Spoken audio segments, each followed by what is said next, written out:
Bonjour et bienvenue dans la vidéo d'aujourd'hui dans laquelle on va voir 12 astuces à connaître absolument sur Mac. Donc dans cette vidéo, je vous ai listé plusieurs astuces qui vont vous aider à maîtriser votre Mac comme un pro. Premièrement, utilisez Spotlight, le moteur de recherche interne à votre Mac. Spotlight est une barre de recherche intelligente directement intégrée sur votre Mac. Celle-ci vous permet de retrouver facilement des documents, soit des fichiers, des mails, des images, vidéos, musique, mais propose également d'autres fonctions comme accéder à une application, consulter la météo, faire des calculs, trouver une définition, convertir une monnaie dans d'autres devises, afficher des résultats issus des web, etc. Pour l'afficher, il suffit de cliquer sur le signe de la loupe dans le menu de votre Mac situé au haut à droite. Et là, commencez vos recherches, par exemple pour convertir des devises. Ok, on peut aussi rechercher des applications. Ça veut dire la Spotlight fait des recherches à l'intérieur des Mac comme elle fait des recherches sur Internet. Deuxièmement, mettre une fenêtre en plein écran. La gestion de la taille des fenêtres est légèrement différente sur Mac par rapport à un ordinateur Windows. Pour afficher une fenêtre en plein écran, il faut ouvrir l'application notre cas Chrome. Dans le coin supérieur gauche de la fenêtre, cliquez sur le bouton vert.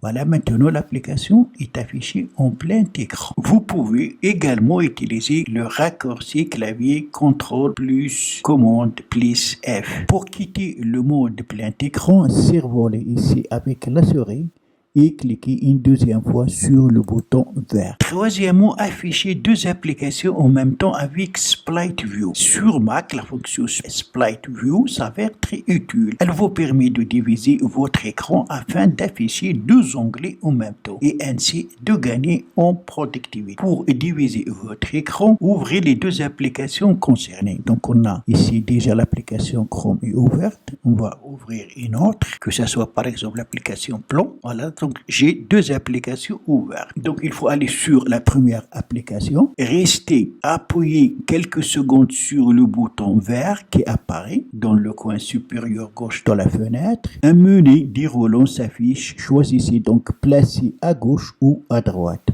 Et l'autre partie de l'écran sera occupée par la deuxième application. Quatrièmement, quittez une application sur Mac. Lorsque vous cliquez sur le bouton rouge pour fermer une application, celle-ci fonctionne toujours en arrière-plan. Pour quitter entièrement une application, deux méthodes sont possibles. Si je clique, j'ai toujours en bas de l'icône de Chrome que je viens de fermer dans le dock un point. Cela veut dire que cette application fonctionne dans l'arrière-plan. Pour quitter entièrement, faites un clic droit sur l'icône de l'application dans le dock, puis cliquez sur quitter. Voilà, maintenant le point est disparu. La deuxième méthode, vous pouvez utiliser le raccourci CMD plus la touche. Alors, cinquièmement, utilisez les gestes multitouches sur le trackpad. Alors, le trackpad désigne le pavé tactile qui permet de remplacer la souris sur votre ordinateur. Il existe de nombreux raccourcis liés au trackpad qui vous permettent de réaliser différentes actions rapidement. Voici quelques exemples d'actions réalisables. Par exemple, faire défiler une page, effectuer le zoom avant ou arrière, faire pivoter un document, ouvrir le centre de notification, accéder au launchpad, etc.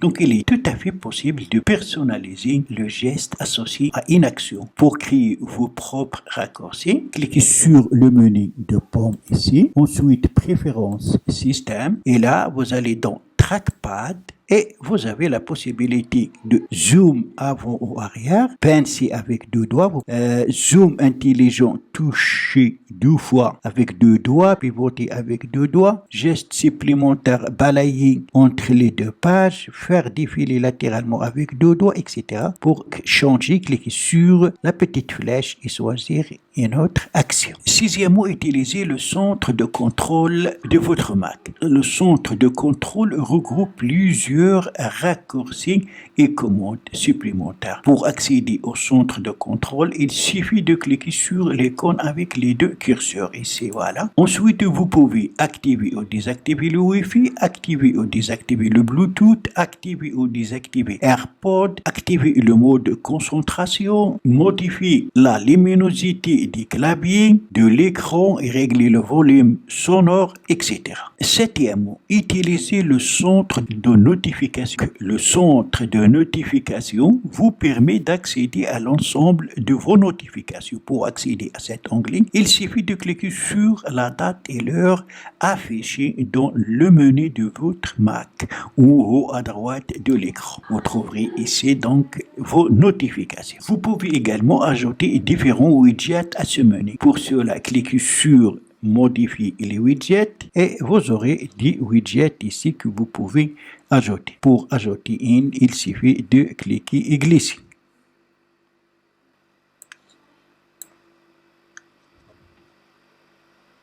Voilà, on a ajouté 7 widgets.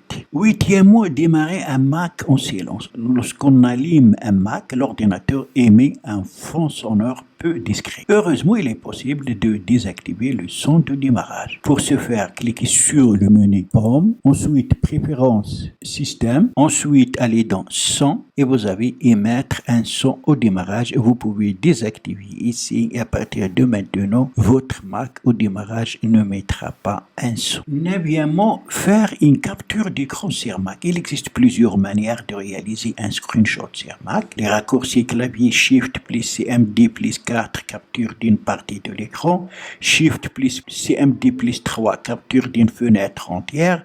L'outil capture d'écran intégré à Mac. Pour l'utiliser ici, soit aller dans Spotlight et taper capture d'écran. Voilà, cliquez dessus et voilà, sélectionnez la zone à capturer. Et enfin, cliquez sur capturer. Voilà, la capture est prise. Dixièmement, ajoutez une signature électronique. Vous avez besoin de signer un document de manière électronique, pas de problème. Lorsque vous ouvrez un document avec l'outil Aperçu, il est possible de créer et d'intégrer une signature électronique. Pour créer une signature électronique, ouvrez l'application Aperçu. Donc, on va aller toujours dans Spotlight. On va chercher l'application Aperçu. Voilà, l'application Aperçu. Double-clic pour l'ouvrir. Choisir le document concerné. Moi, je vais aller sur Test, ouvrir, voilà. Après, cliquez sur Outils. Ensuite, Annoter et vous avez Signature, gérer les signatures.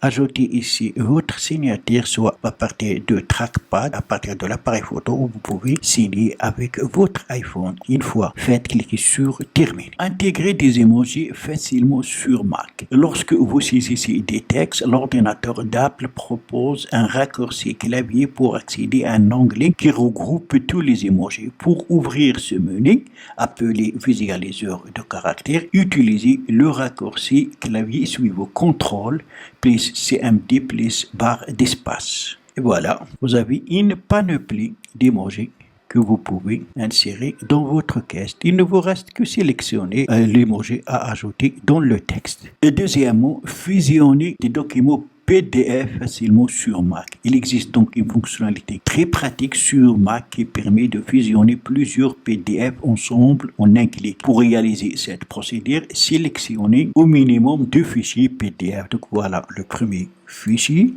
et voilà le deuxième fichier. Puis effectuez un clic droit sur l'un, action rapide, créer un PDF.